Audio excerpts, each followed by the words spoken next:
말씀은 구약성경 407페이지 룻기 4장 13절에서 17절입니다.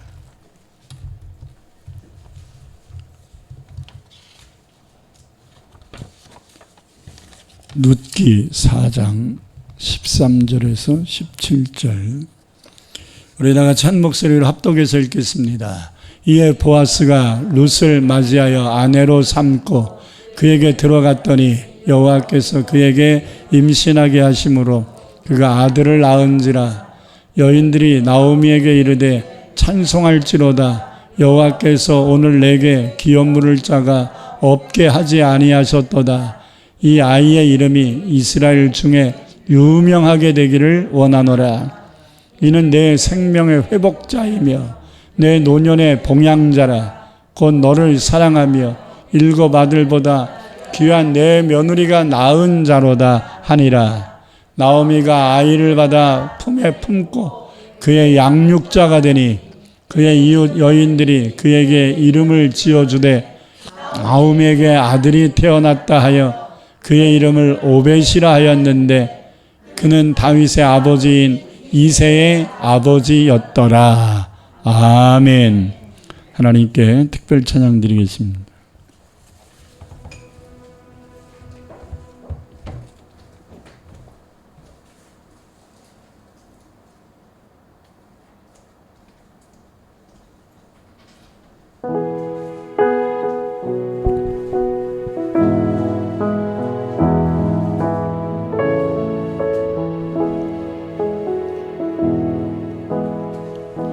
나 주께 소리 지르네.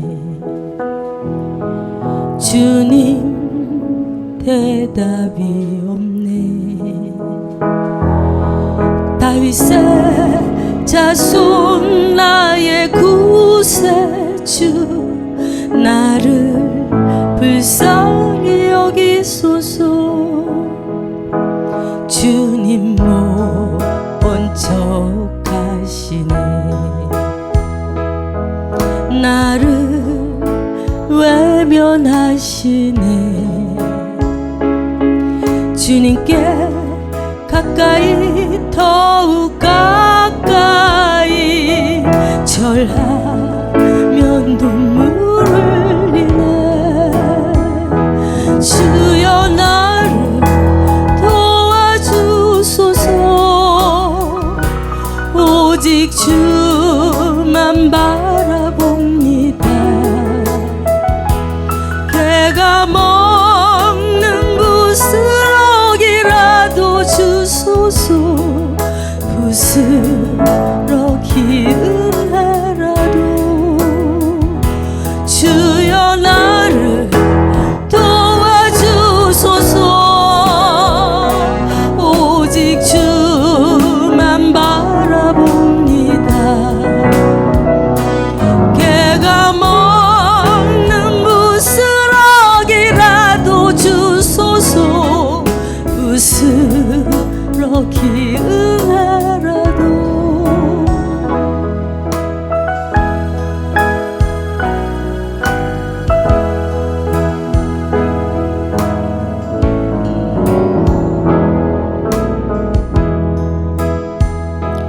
그때 주님 날 보시네. 정다히 말씀하시네. 여인아 내 믿음이 크도다. 내 소원대로 되리라. 내가 너를 사랑하노라. 너를 원하였노라. 내 얼굴 간절히 바라는 믿음. 겸손한 너의 믿음. 결코 포기하지 말아라. 끝까지 인내하여라.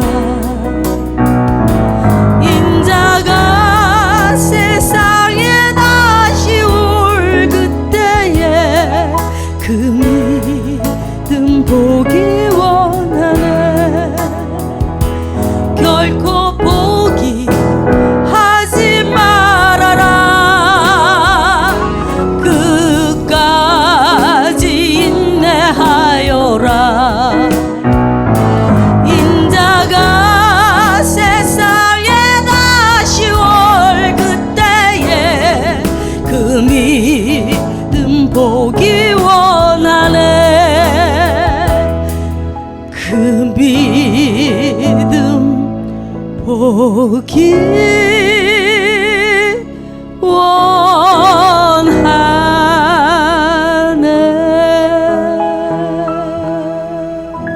아멘. 사랑의 주님,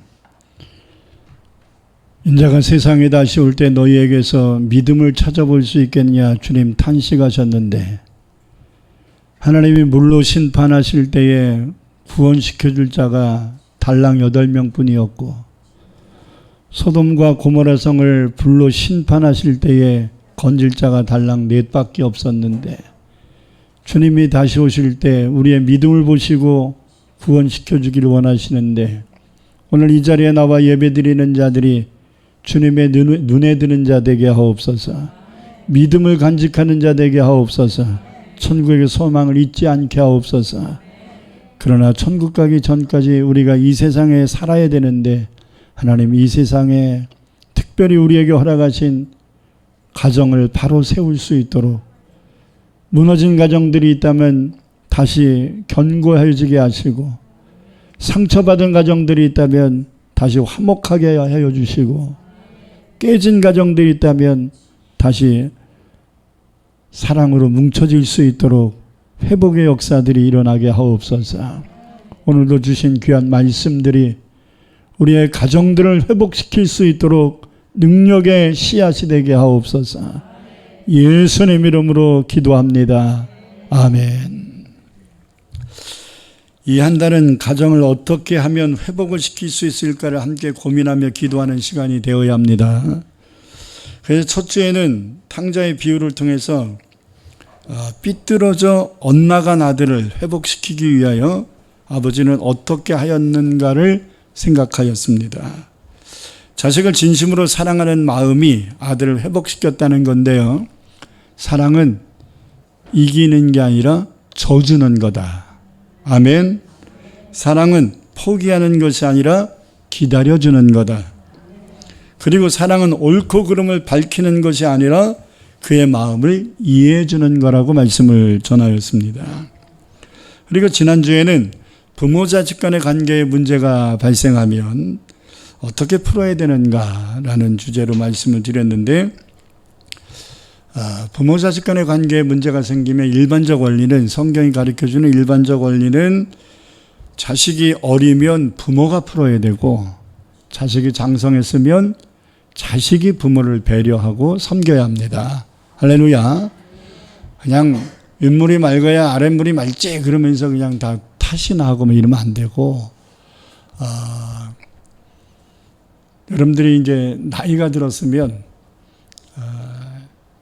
나를 키워준 부모님을 배려해야 합니다. 그분들의 부족함이 있다 할지라도 우리가 이해해야 되고, 그리고 부모에게 상처를 받았다 할지라도 어렸을 땐 투정해야 되고 원망해야 되겠지만, 장성에서는 우리도 인생을 어느 정도 살아보니까 좀 감이라는 게 있잖아요. 경험이라는 게 있고, 그러다 보면 우리 부모님도 어려운 세상 살면서 시행착오가 많았구나, 이렇게 생각해야 돼요. 아멘. 우리도 시행착오가 많이 하지 않았습니까? 저는 개인적으로 누나하고 저하고 아버지하고 어머니하고 4식구가 다 교회를 다니고 있었지만, 그래서 다른 사람들 보기엔, 특히 교회 다니는 성도들 보기에는 대교는 좋겠다, 가족이 하나 되어서 예배드리고 모두가 봉사하니까, 이런 말들을 들었지만 제 마음속에는 정말 만족이 안 되고, 하나님 앞에 기도할 때마다 하나님 우리 가정은 왜 이래야 돼요, 이렇게 탄식한 적이 한두 번이 아니었었는데,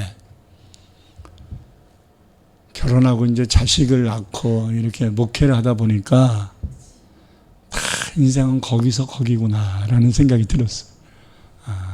그리고 아버님이 회개하고 목사 일을 하시다가 30년 전에 29년 전에 소천을 하셨는데, 소천하실 때 남기고 간 그 모습이 너무나 제 머릿속에 마음속에 각인이 되고 존경스러웠고, 그래서 지금은 아버지에 대한 상처가 조금도 남지 않습니다. 그리고 상처가 치유가 되면서 상처가 많이 지워지고 있는 것 같아요. 그게 은혜입니다. 굉장히 각인이 많이 됐었는데,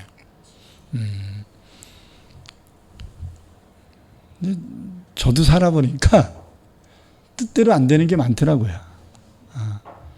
자식들에게 해주고 싶은 거 많은데 형편이 안 되니까 그냥 형편이 안 돼서 못 해준다는 말 안 하고, 저 같은 경우는 목회를 하면서 아이들을 낳기 때문에 아빠는 목사니까 못 해주는 거야, 이런 데다 명분을 세워버렸어요.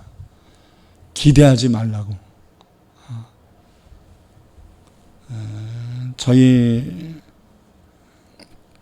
자녀들이 인간적 기대를 별로 안 한 것 같아요.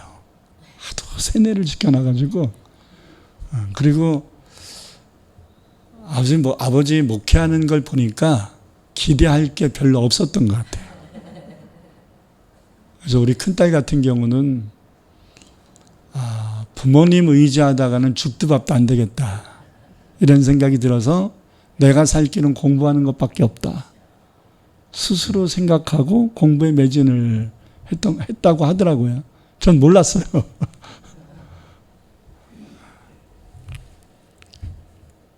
목사가 된 저희 아들은 아버지가 어려운 개척교회를 하는 모습을 보면서 안쓰러웠는지 1,000원이면 준비물을 할 수 있는 것도 안 하고 준비물 못 해가서, 지금은 뭐 학교에서 다 해주지만 옛날엔 다 준비해 가야 되잖아요. 못 해가니까 그것을 저한테 아버지 1,000원만 주세요, 준비물 사게, 이러면 줄 수 있었는데, 충분히 줄 수 있었는데, 그 정도로 힘든 건 아니었는데, 어린 마음에 아버지를 배려한다는 게 준비물을 안 해가서 화장실 청소를 해오고 손바닥을 맞고 오고, 그런 모습들을 적지 않게 봤습니다. 제가 그것조차도 혼냈어요. 근데 지나고 나니까 너무 고맙더라.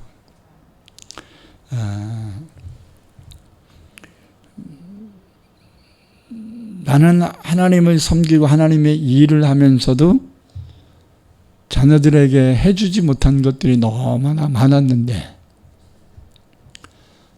우리 부모님은 저보다 10배나 어려운 시대를 살면서 얼마나 힘들었을까. 그래서 지금 와서는 좀 원망했던 걸 좀 후회합니다. 이해하지 못했던 것들 후회합니다.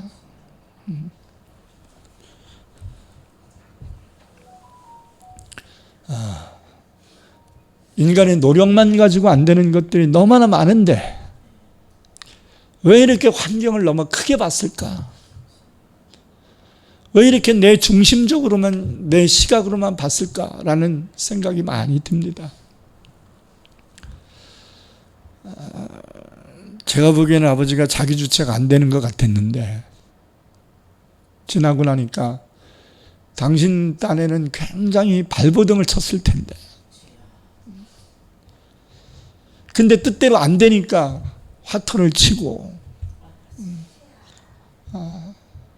부인에게 탓하고 이런 것으로 풀었던 것 같은데, 물론 옳은 행동은 아닙니다. 바람직한 모습은 아닙니다. 그러나 그분의 푼 방식이 그렇던 것인데, 조금 더 빨리 은혜 받으셨다면 조금 더 빨리 회복을 하셨을 텐데, 이런 아쉬움이 많이 남습니다.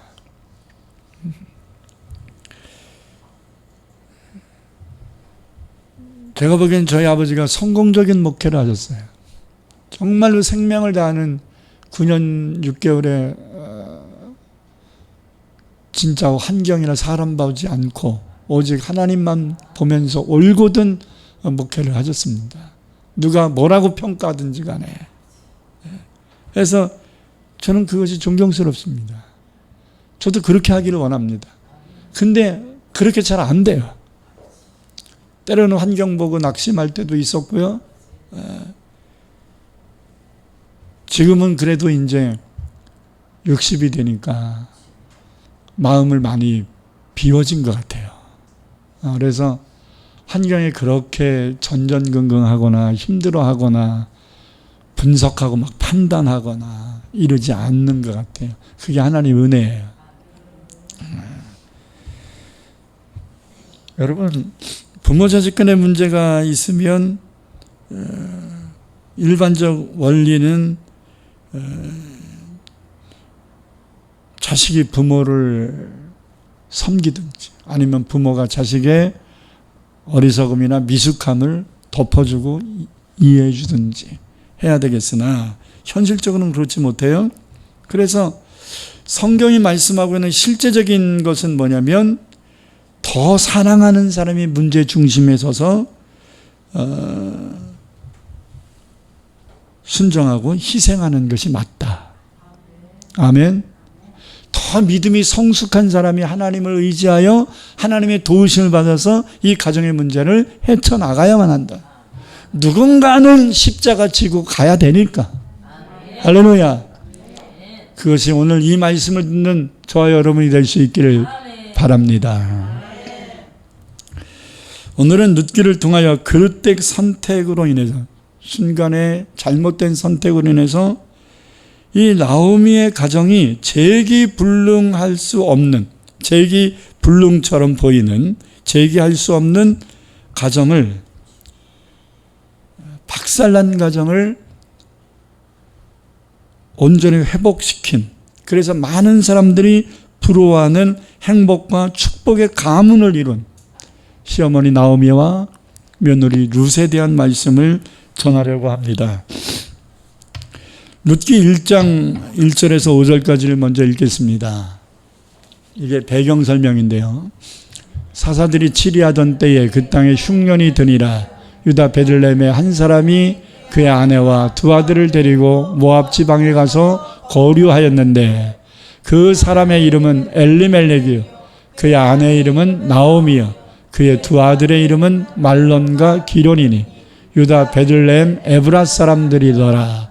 그들이 모압 지방에 들어가서 거기 살았더니 나오미의 남편 엘리멜렉이 죽고 나오미와 그의 두 아들이 남았으며 그들은 모압 여자 중에서 그들의 아내를 맞이하였는데 하나의 이름은 오르바요 하나의 이름은 루시더라. 그들이 거기에 거주한 지 10년쯤에 말론과 기론 두 사람이 다 죽고 그 여인은 두 아들과 남편의 뒤에 남았더라. 자, 이 말씀 읽어보면 나오미의 가정은 엄청난 문제를 겪었습니다. 그가 겪은 문제는 크게 5가지인데요. 첫 번째 문제는 나오미가 살던 그 시대가 사사시대였다 이렇게 얘기합니다. 여러분, 성경의 사사시대는 긍정적 평가보다는 굉장히 부정적 평가를 많이 합니다. 영적으로 별로 안 좋았던 시기예요. 1전 초반에 사사들이 치리하던 때다 이렇게 얘기하거든요. 이 시기는 영적으로 굉장히 안 좋은 시기인데 다 같이 사사시대를 한마디로 정리하여 말하고 있는 사사기 21장 25절을 함께 읽겠습니다. 그때 이스라엘에 왕이 없었으므로 사람이 각기 자기의 소견에 옳은 대로 행하였더라. 자, 지도자가 없었다는 거예요. 여호수아가 죽은 후로 이스라엘 강토에 가나안에 들어와 있는 이스라엘 백성들에게 왕, 지도자가 없었어요. 리더가 없었어요. 영적 리더도 부재였고 육적 리더도 부재 현상이었어요. 그러니까 사람들이 어떻게 살았냐면 지 맘대로 살았다는 거예요. 자기의 소견에 옳은 대로 행하였더라라는 말은 자기 하고 싶은 대로 살았다는 거예요. 여러분, 하나님 믿는 사람들이 하나님 뜻대로 살아야지 내 맘대로 내가 하고 싶은 대로 하면 바르게 살 수 있을까요? 결코 아닙니다. 그러므로 사사시대 340년 동안 13번이나 전쟁을 치릅니다. 340년 동안 제가 계산을 해보니까 약 200년을 종살이를 합니다. 엄청난 고난의 시간들 아니겠어요? 이 말씀은 사사기 17장 6절이나 18장 1절에도 동일하게 말씀하고 있거든요. 무슨 말이냐면 하나님 뜻에 순종하며 살지 않고 자기 마음대로 살았기 때문에 이들은 옳은 영적 분위기가 아니었다라는 거예요. 교회를 다녀도 좀 은혜로운 교회를 다녀야죠. 그죠? 시험 든 교회 다니면 잘하고 싶어도 힘들어요. 아멘을 하다 마는 이유는 우리 교회가 은혜롭지 못하다는 얘기인가요?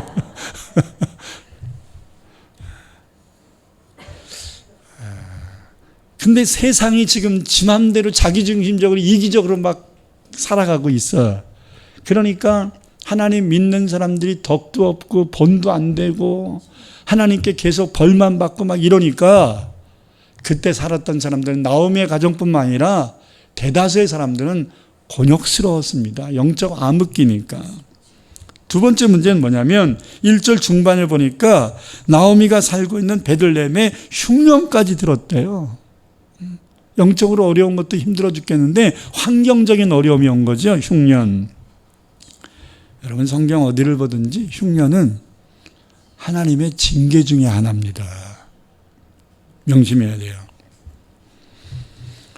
그래서 이들은 비교적 풍족한 나라인 모압 땅으로 이사를 합니다.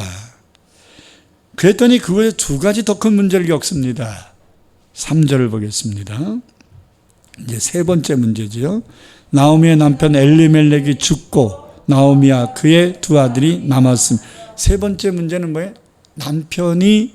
가장이었던 남편이 죽었어요.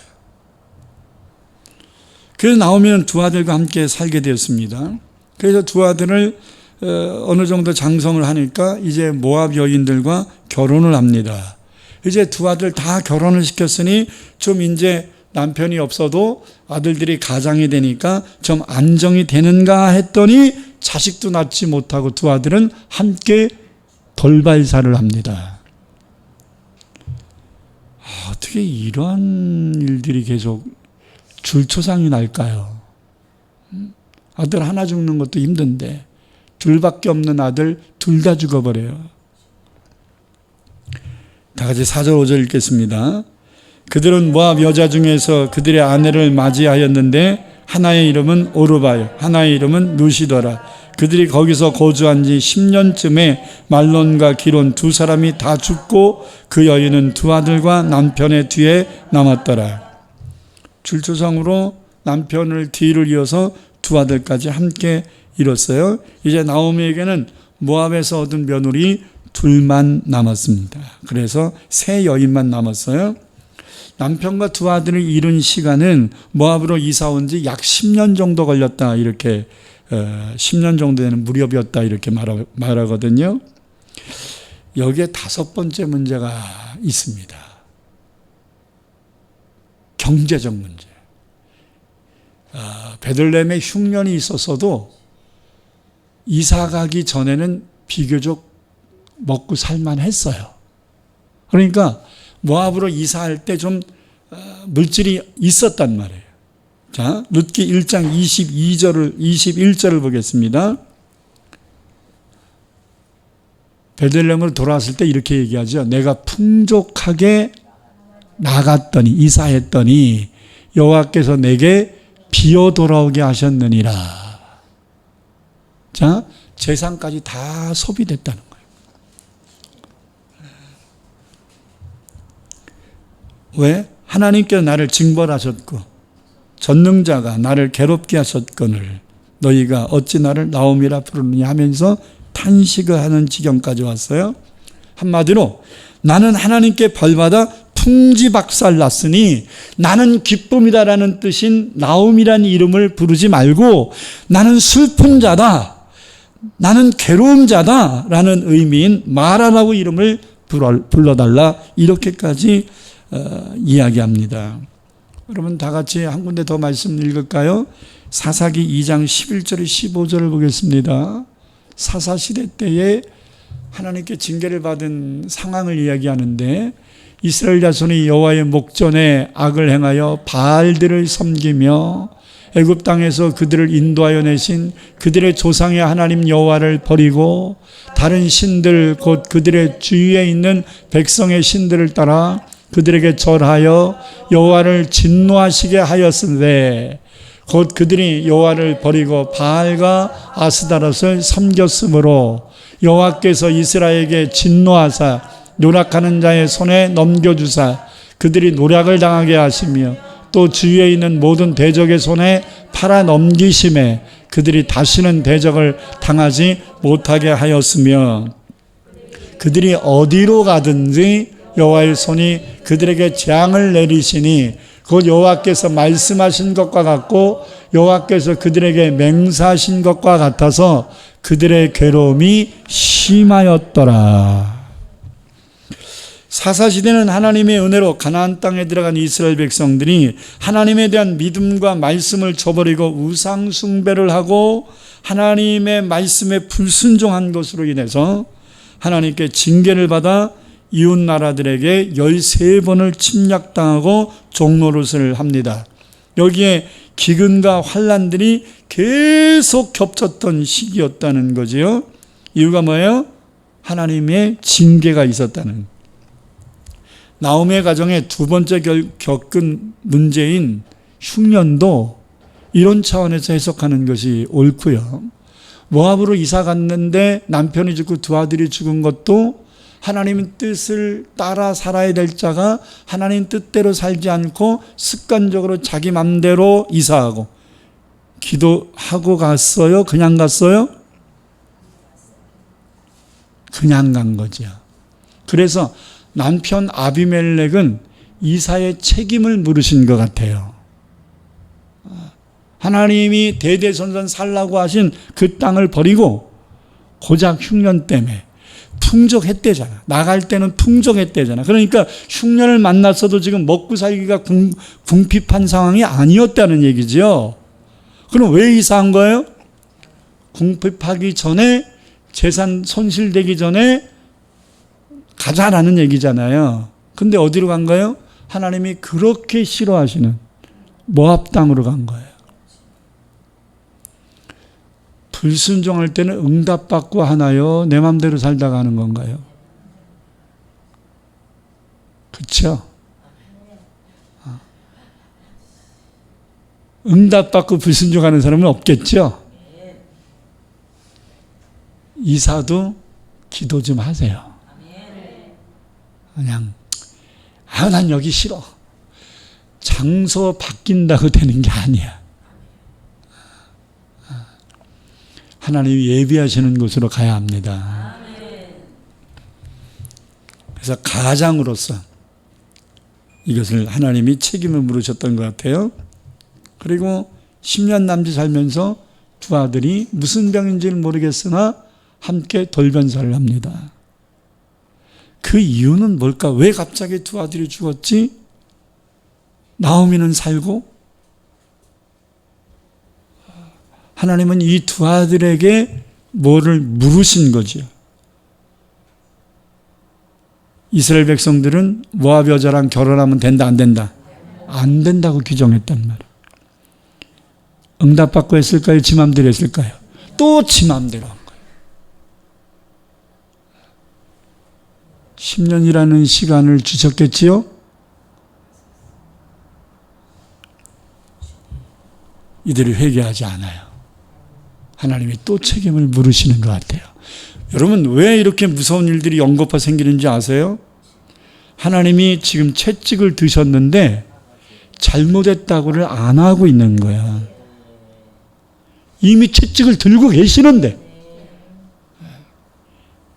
회개가 살 길인데 자꾸 자기 마음대로 하는 거야. 그러면 채찍을 들으신 하나님은 채찍을 때리시는 거죠.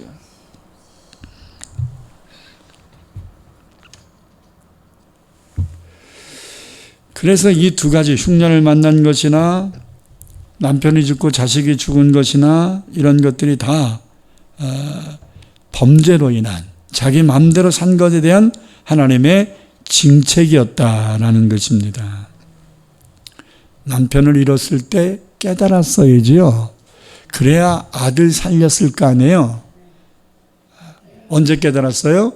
남편 잃고 자식들 다 잃은 다음에 깨달았어요. 이게 가슴 아픈 일이고 통탄할 일입니다. 근데도 늦은 거다, 늦지 않은 거다.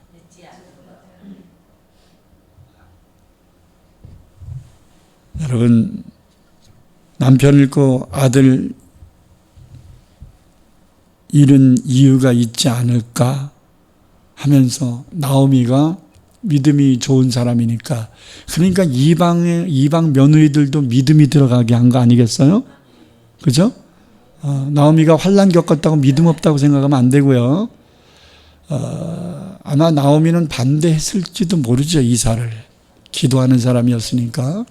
그리고 아마 나오미는 아들들이 모압 여인과 결혼한다는 걸 반대했을지도 몰라요. 너 하나님의 백성이 이렇게 하면 안 돼 라고 경고했을지도 몰라요. 나오미에게는 하나님이 묻지 않잖아요. 벌 주지 않잖아요, 지금. 그러나 나오미가 왜 이런 고통을 겪어요? 가정은 공동 운명체이기 때문입니다. 아멘. 남편이 제자 남편이 죽었어. 당연한 거지요. 그러나 가족들은 아픔이지요. 당연한 것이지만 아픔이란 말이에요. 남편이 일 벌리다가 하지 말라 그랬는데 일 벌리다가 실패해서 당연하지요. 그러나 아픔이에요. 탓만 한다고 될 문제가 아니에요. 점검해야 돼요. 그래서 나오미가 점검을 한 것 같아요. 그래서 이래서 그랬구나라는 걸 깨달은 것 같습니다. 그래서 그는 결단을 합니다. 여러분, 잘못을 깨달았다면 돌이켜야지요. 회개는 돌이키는 겁니다. 자, 이사가 잘못되는 거 깨달았어요? 돌아가야지요. 그렇지 않습니까? 그래서 나오미는 베들레헴으로 돌아갈 것을 계획한 겁니다. 자, 계속해서 1장 6절에서 8절 읽겠습니다. 그 여인이 모압 지방에서 여호와께서 자기 백성을 돌보시사 그들에게 양식을 주신 다음을 듣고 이에 두 며느리와 함께 일어나 모압 지방에서 돌아오려 하여 있던 곳에서 나오고 두 며느리도 그와 함께 하여 유다 땅으로 돌아오려고 길을 가다가 나오미가 두 며느리에게 이르되 너희는 각기 너희 어머니의 집으로 돌아가라. 너희가 죽은 자들과 나를 선대한 것 같이 여호와께 너를 선대하시기를 원하며. 자, 이제 돌아가라 그랬어요. 두 며느리에게 돌아가라 그랬어요. 왜?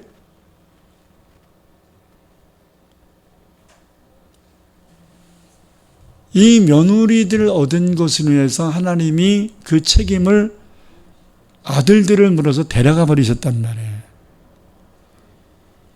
그러니까 너희들에겐 책임 없다. 자유 줄게. 친정으로 돌아가서 새 출발해라. 그리고 내가 너희들 잘 되도록 기도해 줄게. 이렇게 얘기했어요. 그리고 나오미가 고향을 돌아가기 위해서 두 며느리를 데리고 가는 것보다는 두고 가는 것이 훨씬 나은 거지요. 이건 혹과 같은 존재잖아요. 아니, 잘 살아보겠다고 고향 땅 떠나고 가더니 남편 죽고 자식 다 죽이고 이방 여자 달고 온 거야? 이 얘기밖에 더 와갔어요. 그래서 두 며느리들을 고향으로 데려가면 고향 사람들이 어떻게 생각할 것인가도 생각하면서 며느리를 사랑하니까 좋게 헤어지려고 한 겁니다. 이것은요, 나오미가 이제 나 이제 혼자다. 이제 혼자다. 며느리를 내가 전도했지만 내가 나를 위해서 데리고 가면 저들의 인생도 힘들어질 테니까 내 인생, 앞으로의 인생이 굉장히 고달플 건데 며느리들까지 힘들게 하지 말자. 돌려보내자. 이건 사랑의 선택이죠. 사랑으로 인한 선택이죠. 근데 이 또한 인간적 선택이에요. 이 또한. 여러분, 나오미가 한번 나락에 빠지니까 남편 말 듣다가 어려움 겪었어요. 아들 마음 이해해주고 결혼 허락했다가 아들들 다 잃어버렸어요. 이제 며느리들 사랑하니까 며느리 배려해주다가 또 문제 생길 수 있어요. 그런데 다행인 것은 둘째 며느리 루시라는 며느리가 끝까지 쫓아오겠다고 고집을 핍니다. 그래서 어쩔 수 없이 데려간 거죠. 근데 왜 며느리 루시, 왜 이러한 쫓아가겠다고 붙쫓으니라 이러면은 본드처럼 붙어가겠다 이런 말이거든요. 절대 어머니 안 떨어지겠습니다. 어머니 죽는 것에 내가 죽고 어머니 하나님 나의 하나님이고 어머니의 나라가 나의 나라입니다. 이 말은 뭐예요? 나 모압 여자 아니에요. 어머니와 같이 이스라엘 여자예요. 이렇게 고백한 거죠. 나 이방 족속 모압 족속이 섬기는 금오스신 안 섬길 거예요. 어머니가 나에게 전도해 줘 알게 된 하나님 여호와 섬길 거예요. 이런 고백이잖아요. 이것이 숨겨있는 나오미의 위대함입니다. 원치 않는 결혼을 했잖아요. 아들들이. 그런데 그것 때문에 굉장히 속상했을 텐데 나오미가 며느리들을 전도했잖아. 원한 결혼은 아니었지만 자식들 그냥 이해해 주느라고 져준 것에 불과한 것이지만 그래도 내 아들 사랑해서 결혼한 며느리니 내가 사랑해 줘야 된다. 딸처럼 생각해야 된다. 흔히 며느리가 아니고 딸입니다. 어저께 조부덕 성도님도 며느리 얻어가지고 그 얘기 하십니다. 그 약속 지키세요. 그러나 결코 쉽지는 않을 겁니다. 이거는 모든 사람들이 한 번은 거쳐가야 될 일들이기 때문입니다. 며느리가 딸이냐 아니냐, 내가 딸처럼 이해해줘야 되겠느냐 아니면 짚을 건 짚고 넘어가야 되는가, 이 갈등은 최소한 10번은 할 겁니다. 이거 어떻게 해야 되지? 어떻게 해야 내 아들 가정이 편안할 수 있지? 최고사님도 이제 9월 달에 며느리 얻으니까 잘 생각해야 돼요. 진짜 우리가 입버릇처럼 며느리가 아니라 딸이다.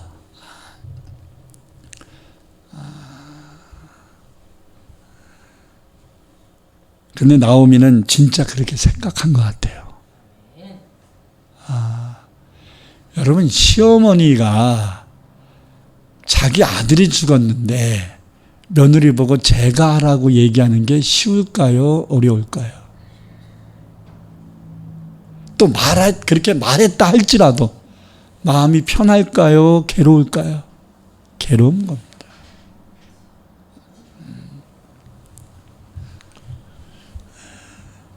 근데 돌려보내는.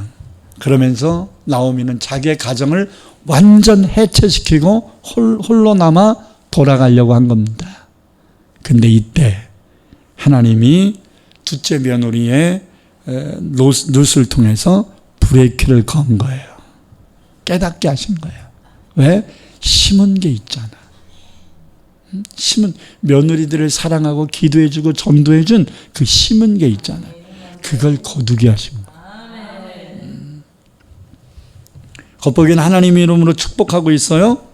여호와께서 너희를 선대하기를 원하며 여호와께서 너희에게 허락하사 각기 남편의 집에서 위로받게 하시길 원하노라, 이렇게 얘기했지만 15절을 보니까 자기를 계속 쫓아가겠다는 둘째 며느리 룻에게 이렇게까지 얘기하거든요. 15절 보겠습니다. 나오미가 또 이르되 보라, 내 동서는 그의 백성과 그의 신들에게로 돌아가나니 너도 너의 동서를 따라 돌아가라.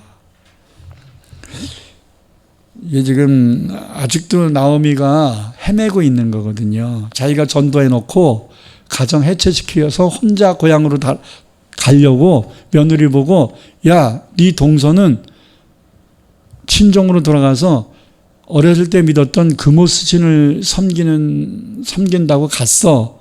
너도 그렇게 해. 내가 허락해 줄게. 내가 축복해 줄게. 이게 뭐예요? 다시 우상숭배하라는 얘기 아닙니까?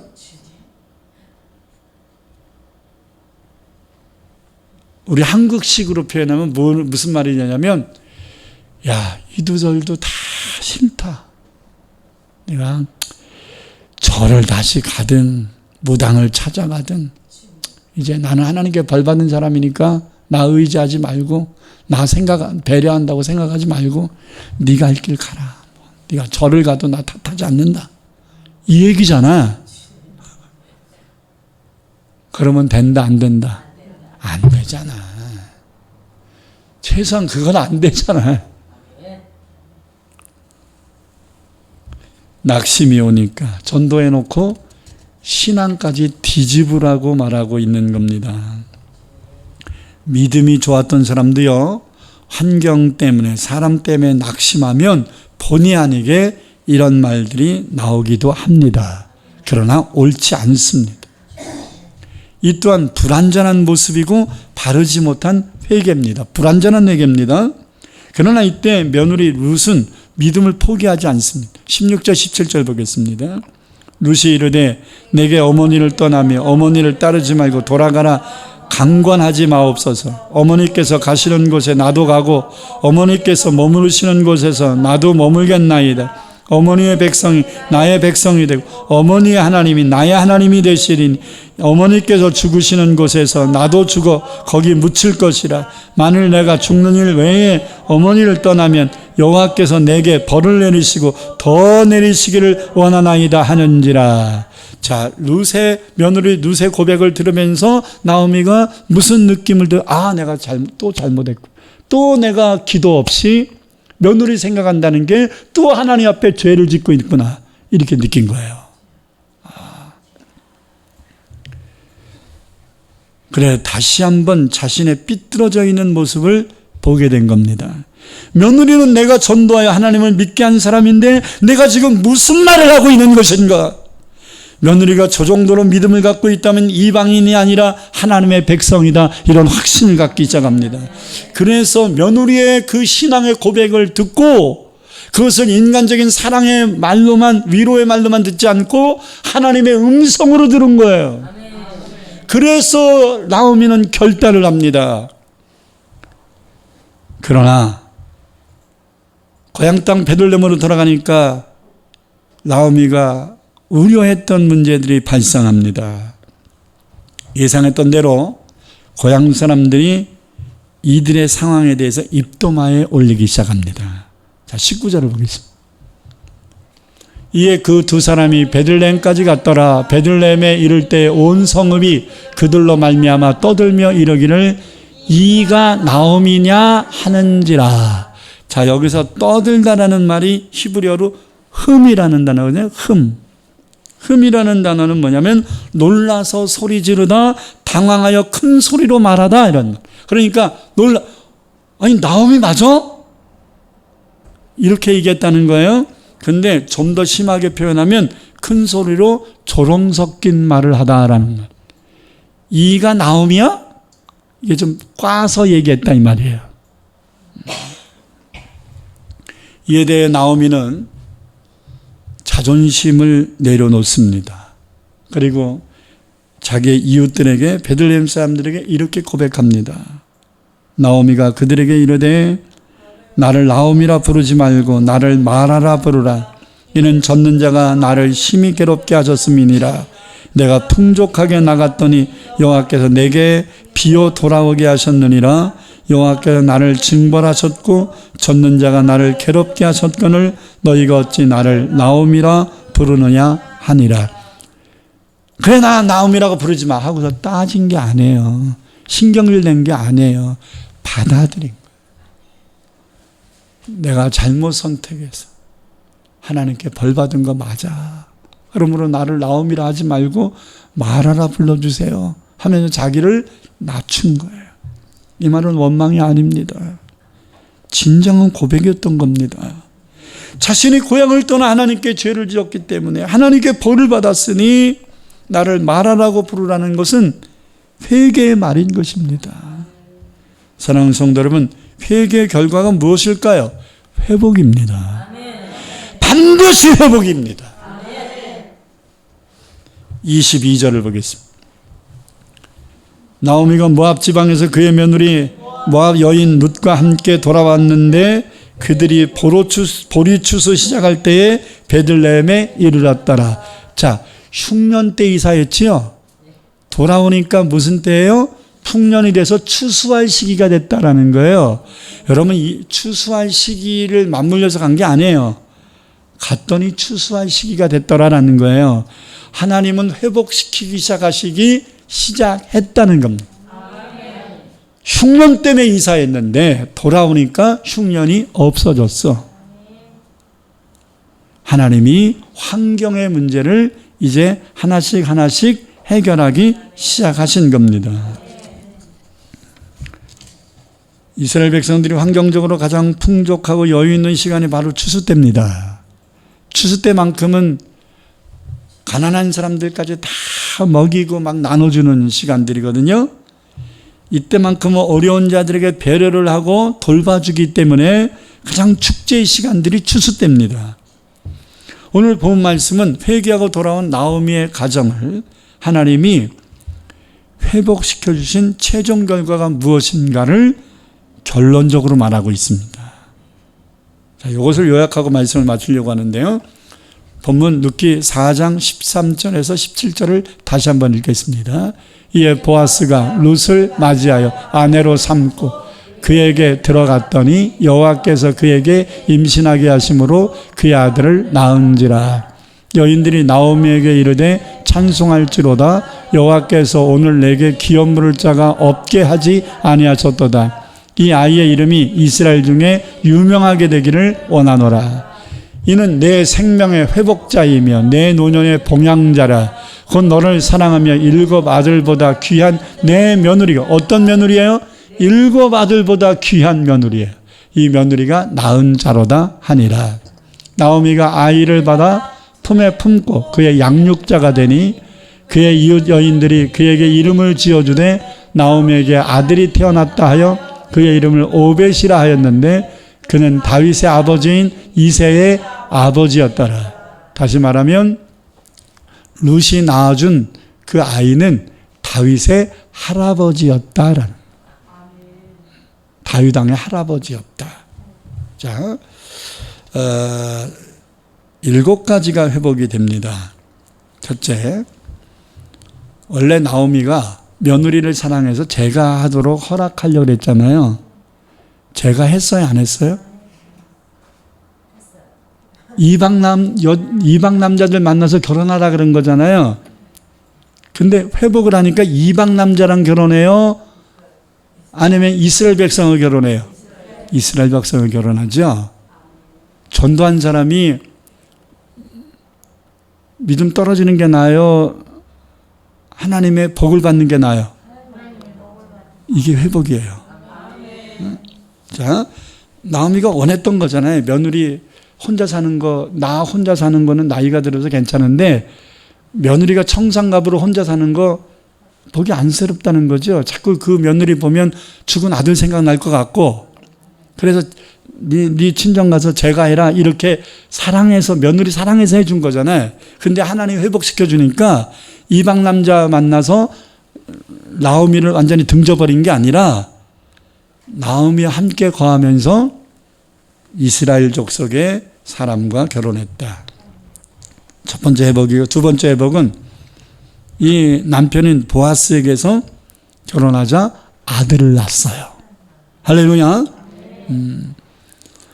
여러분, 결혼했는데 보아스는 좀 나이가 있거든요. 그러면 자식을 낳을 수 있을지 없을지는 가봐야 하는 건데 낳았어. 그러니까 포기하지 말아요. 제가 성경을 연구해 보니까 보아스가 이 당시에 나이가 70이 가까웠어.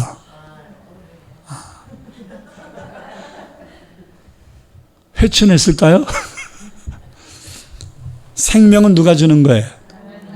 보아스의 정력이 뛰어나서 자식을 낳은 게 아니라 하나님이 주신 거예요. 여러분에게도 자녀 자손 만대의 복을 받기를 축원합니다. 세 번째 회복은 아까도 얘기했지만 이 아이가 다윗 왕의 할아버지가 됐어요. 다시 말하면 왕족의 가문이 된 거예요. 자, 네 번째 회복은 14절을 보면 여인들이 나오미에게 이르되 찬송할지로다 여호와께서 오늘 내게 기업 물을 자가 없게 하지 않으셨도다. 이 아이의 이름이 이스라엘 중에 유명하게 되기를 원하노라. 자, 회복하기 전에는 저 여자가 나오미야? 하고서 꽈죠. 근데 지금 하나님 회복시키니까 복받은 여자라고 막 칭찬하지요. 할렐루야. 평상시에 네가 예수 믿어서 잘된 게 뭐냐고 이렇게 꽈던 사람들이 하나님이 회복시켜주면 아유 예수 잘 믿었네 이렇게 된다고요. 에? 아이 그러길래 내 말 듣고 그 남자랑 결혼하지 말라 그러니까 왜 그래가지고 이렇게 사서 고생을 했냐고 이러던 사람들이 아유 그래도 잘했네 이렇게 얘기가 된다고. 사람들은 환경 따라 뭐가 바뀌어요? 말이 바뀌어요. 근데 환경을 바꾸시는 분이 누군데? 하나님이잖아요. 사람은 환경 영향을 받아요. 환경을 움직이시는 분은 누구예요? 하나님이에요. 그러면 사람을 움직이는 분은 누구예요? 하나님이 되는 거예요.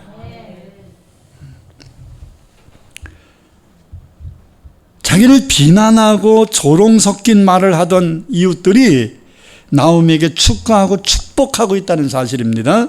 다섯 번째 회복은 17절을 보면 룻의 아들이라 하지 않고 나오미의 아들이라고 하잖아요. 아니 룻이 낳는데 왜 나오미의 아들이라고 사람들이 얘기할까요? 네가 난 것과 똑같은 거야 라고 얘기한 거야. 그러니까 하나님이 너를 봐서 네 며느리 룻에게 자식을 준 거야. 이건 하나님이 너에게 복 준 거야 이런 얘기가 되는 거예요. 여섯 번째는 16절을 보니까 이 아이를 누가 양육했어요? 나오미가 키웠대. 그럼 며느리를 시집 보낸 거야? 데릴 사이를 얻은 거야? 데릴 사이가 아니죠. 아들을 얻은 거죠. 그죠? 아들을 얻은 거잖아. 며느리를 시집 보낸 거야? 아들을 얻은 거야? 아들을 얻은 것이 되는 거죠. 그래서 할머니로서 손주를 키운 거지. 그리고 이 자기를 비난하던 이웃들이 나오미를 위하여 아이 이름까지 져주잖아요. 오벳이라고. 우리는 이것을 온전한 회복이라고 말할 수 있습니다. 풍지박산난 가정 이렇게 회복될 수 있습니다. 포기하지 마세요. 내 가정은 회복 불가야 천만에. 그건 네 생각이고. 아우 내 남편은 이제 뭐 더 이상 기도하고 싶지도 않아. 그건 네 생각이고. 아유 다 큰 자식 뭐 품 안의 자식이나 가리키는 거야. 다 큰 자식 내가 어떻게 하라고. 그건 네 생각이라니까. 내가 못한다고 하나님이 못하신다고 생각하면 안 됩니다. 끝까지 하나님을 의지해야 됩니다. 하나님께 호소해야 됩니다. 회복시켜달라고. 그리고 어디에서 문제가 생겼는가를 깨닫고 회개해야 됩니다. 회개하는 자에게 살 길이 열릴 것입니다. 풍지박산난 가정이 이렇게 회복되는 것은 하나님이 하시는 것입니다. 여러분 중요한 것은 어려워진 환경을 원망하거나 탓하지 않고 하나님 앞에 자기를 점검하며 회개하는 이 자세가 중요합니다. 여러분 물질적인 어려움 겪었나요? 그게 다가 아니에요. 자녀들이 병들이 그게 다가 아니에요. 남편이 실패하는 그게 다가 아니라고요. 그게 끝이 아니란 말입니다. 하나님이 끝이라고 해야 끝입니다. 하나님이 아직 끝이 아니라고 했다면 우리는 회복을 위하여 기도해야 합니다. 회복의 전제 조건이 뭐예요? 회개입니다. 여러분 그 가정에 한 사람만 믿음으로 서도요 그 가정의 구원을 이룰 수 있어요. 그 한 가정만 하나님께 축복받을 짓을 해도 그 가정이 축복을 받을 수 있다고요. 한 알의 밀알이 땅에 떨어져 썩지 않으면 한 알 그대로 있지만 썩으면 많은 열매 맺는 데잖아. 여러분 한 사람이 하나님께 회개하고 바로 서면 여러분 가정이 다 바로 서지 못했어도 하나님은 회복시키기 시작하실 겁니다. 그 결과로 가족이 다 회복될 겁니다. 사도행전 16장 31절에 주 예수를 믿으나 라고 했을 때는 네가 믿으라는 거야. 너 믿으라는 거야. 단수로 돼 있다면 주 예수를 믿으나 네가 믿어라 이 말. 그리하면 결과가 뭐예요? 너뿐만 아니라 너와 내 집이 구원을 얻을 거라 이 말. 이게 성경의 원리입니다. 믿습니까? 그러므로 나오미 한 사람이 믿음으로 회개하고 바로 서려고 하니까 넘어지려고 해도 며느리 룻을 통해서 다시 세워주게 되고, 그래서 하나님이 베들레헴에서 이사 가기 전에 상황보다 더 큰 축복으로 회복시켜 주잖아요. 할렐루야. 그래서 모세가 시편 90편에서 이렇게 얘기했어요.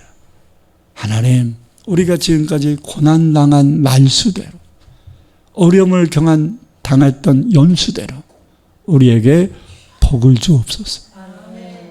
고생했나요? 힘들었나요? 그게 다가 아니에요. 하나님 회복시키시면 여러분의 상상을 초월하는 놀라운 역사가 일어나게 될 겁니다. 그러므로 오늘은 내 가정에 어떤 어려움이 있다라는 그 어려움만 분석하지 마요. 하나님 앞에 회개해야 돼요. 돌아봐야 돼요. 아멘. 원인 없는 결과는 없어요. 남편이 실패했다? 그건 남편이 잘못한 거지요. 그러나 그렇게 되도록 방치하고 막지 못한 책임이 나에게 있는 거예요. 감당치 못할 시험이 있다 없다? 있다 없다? 없죠. 탓하지 마세요. 내가 막아오면 되잖아. 믿음으로 울타리 치면 되잖아. 응? 하나님께 기도해서 열어주면 되잖아. 그러면 믿음 없는 남편은 덩달아 복의 길을 걸어가는 거야. 그래서 우리 부인이 기도해 줘서 내가 잘됐다, 이렇게 얘기가 나오는 거지. 왜 미리 포기를? 저 남편은 틀렸어. 나는 나중에 생각도 하고 싶어. 목사님, 남편의 니은자도 걸지 마세요. 그렇게 시작하면 답이 없어. 저 새끼 왜 낳는지 모르겠어. 하나님 왜 주셨대요?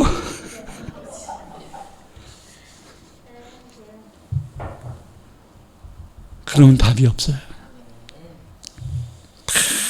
내가 짊어져야 돼. 내가 짊어져야 돼. 그러면 불행했던 가정이 행복한 가정으로 회복될 수 있습니다. 실패로 얼룩진 환경이 온전히 회복되어 형통한 삶을 살 수 있습니다. 요셉 보세요. 형제들에게 버림받아서 미움받아서 종살이해도 형통하잖아. 모함받아서 옥살이를 해도 형통하잖아. 환경이 중요한 게 아니에요. 하나님이 여러분을 형통한 자 만드시면 되는 거예요. 하나님이 여러분에게 복을 주시면 되는 거예요. 복동이 되기를 축원합니다. 인간관계에 상처가 있어도 하나님이 회복하여 화목하게 할 수 있어요. 자기를 돌아보란 말이에요. 먼저.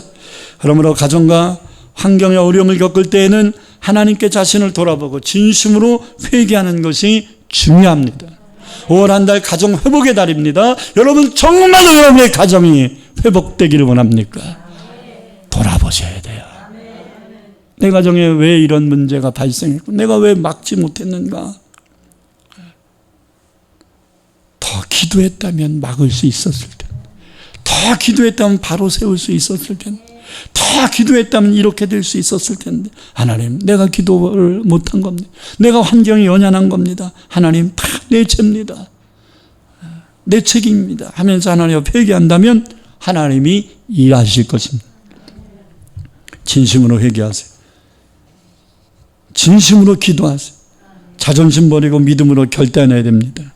그럼 여러분의 가정도 회복의 은혜가 임할 것입니다. 두 손을 가슴에 얹읍시다. 아직까지 여러분의 가정 속에, 여러분의 마음속에 남아있는 상처와 아픔이 뭡니까?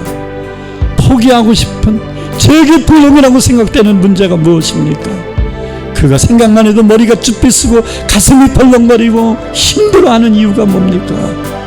그것이 다른 사람의 탓으로만 생각하면 여러분은 이렇게 살아야 돼요. 그러나 내 탓이고, 하나님을 믿는 내가 좀 더 기도하지 못한 탓이고, 내가 좀 더 분별하지 못한 탓이고, 하나님, 내가 하나님께 매달려 기도했더라면 나는 막지 못했어도 하나님이 막아주셨을 텐데 내가 포기했기 때문이 아닙니까? 하나님, 포기했던 나를 용서해 주세요. 원망했던 나를 용서해 주세요. 하나님, 회복시켜 주시옵소서. 우리와 같이 간절히 주 한번 부르시고 기도합니다. 주여! 할렐루야. 나의 아버지 하나님, 감사합니다. 우리가 원치 않게 겪은 여러 가지 어려운 문제들이 있습니다. 자녀들이 병들었습니다. 남편이 실패했습니다.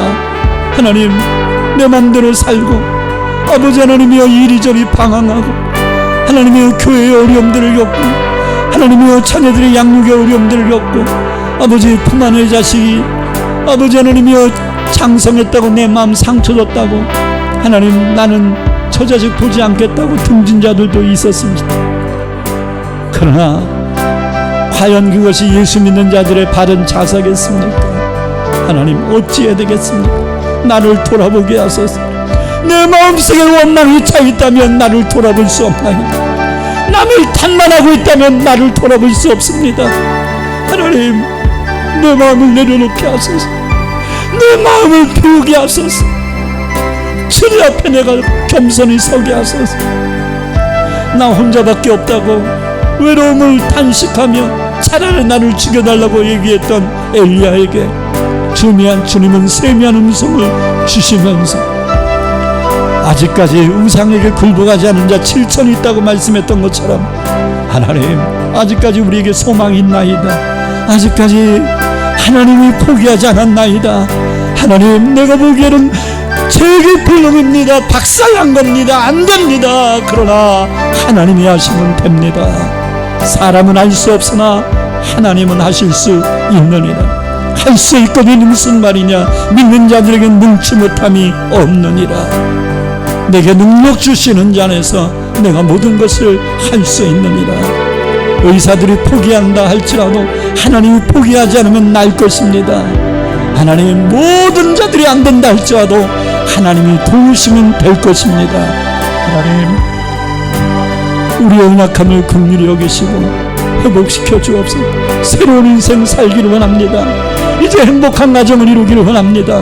나오미의 이 박살난 가정이, 재기불능의 가정이 다윗의 명가로 바뀌었던 것처럼 우리의 가정이 이러한 복을 얻을 수 있도록 이제 내가 희생을 결단합니다.